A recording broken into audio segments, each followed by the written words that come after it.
बिहार के अगले विधानसभा चुनाव में ऑनलाइन वोटिंग करा पाना मुश्किल ही नहीं बल्कि असंभव है। चुनाव आयोग ने ऐसे सुझाव को सिरे से खारिज कर दिया है। गौरतलब है कि बिहार के डिप्टी सीएम सुशील कुमार मोदी ने कोरोना संकट को देखते हुए ऑनलाइन वोटिंग की संभावना जताई थी। चुनाव आयोग के सूत्रों ने बताया कि देश में फिलहाल अभी ऑनलाइन वोटिंग के लिए ना तो कोई कानून है और ना ही कोई व्यवस्था। भारत जैसे देश में ऑनलाइन चुनाव कराने के लिए जरूरी संसाधन जुटा पाना भी नामुमकिन है। चुनाव आयोग ने अभी तक किसी चुनाव में ऑनलाइन चुनाव की किसी संभावना पर कोई चर्चा तक नहीं की है। चुनाव आयोग के सूत्र बता रहे हैं कि बिहार विधानसभा चुनाव को लेकर अब तक चुनाव आयोग के अंदर आधिकारिक तौर पर कोई चर्चा नहीं हुई है। मुख्य चुनाव आयुक्त सुनील अरोड़ा अमेरिका से लौटे हैं और स्वास्थ्य प्रोटोकॉल के तहत 30 मई तक संस्थागत क्वारंटाइन में हैं। हालांकि अमेरिका में रहते हुए भी मुख्य चुनाव आयुक्त वीडियो कॉन्फ्रेंस के जरिए चुनाव आयोग के तमाम फैसलों में अपनी राय रख रहे थे। होम क्वारंटाइन के दौरान भी अगर ज़रूरत पड़ी तो वीडियो कॉन्फ्रेंसिंग के जरिए चुनाव आयोग की बैठकों में शामिल हो सकते हैं। लेकिन आयोग ने बिहार विधानसभा चुनाव पर औपचारिक बैठक या चर्चा नहीं की है। कोरोना संकट के कम होने के बाद ही बिहार विधानसभा चुनाव पर चर्चा होने की संभावना है। दरअसल एक सप्ताह पहले मीडिया से बात करते हुए बिहार के उप मुख्यमंत्री ने कहा था कि अगर ऐसा हो सकता है कि बिहार में ऑनलाइन वोटिंग हो और वोटरों को बूथ पर जाने की संभावना ही ना हो। सुशील मोदी ने कहा था कि कोरोना ने पूरी दुनिया को बदल दिया है। बिहार के डिप्टी सीएम ने कहा कि जब कोरोना संक्रमण ने दुनिया भर में कामकाज का तरीका बदल दिया, तब इस साल बिहार विधानसभा चुनाव भी डिजिटल तरीके से ऑनलाइन क्यों नहीं हो सकता। कोरोना संक्रमण की जो भी स्थिति हो, लेकिन एक तय है कि जो चुनाव होंगे वो पुराने तौर तरीके पर चुनाव नहीं हो सकते।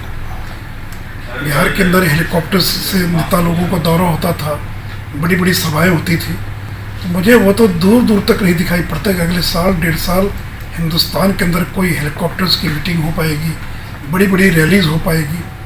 और इसे डोर टू डोर कैंपेन और डिजिटल कैंपेन यानी audio conferencing, video conferencing, mobile का इस्तेमाल, टीवी का इस्तेमाल, बिहार के अंदर घर घर टीवी पहुंच चुका है। तो यहाँ पर 18 से 20 घंटे गांव के अंदर में बिजली है, तो इसलिए टीवी का बहुत बड़े पैमाने पर इस्तेमाल होगा, मोबाइल का इस्तेमाल होगा। ऑडियो कॉन्फ्रेंस हम लोग एक दिन में 1,000 लोगों से, अपने कार्यकर्ताओं से 2-2 घंटे बातचीत करती ऑडियो कॉन्फ्रेंसिंग के द्वारा।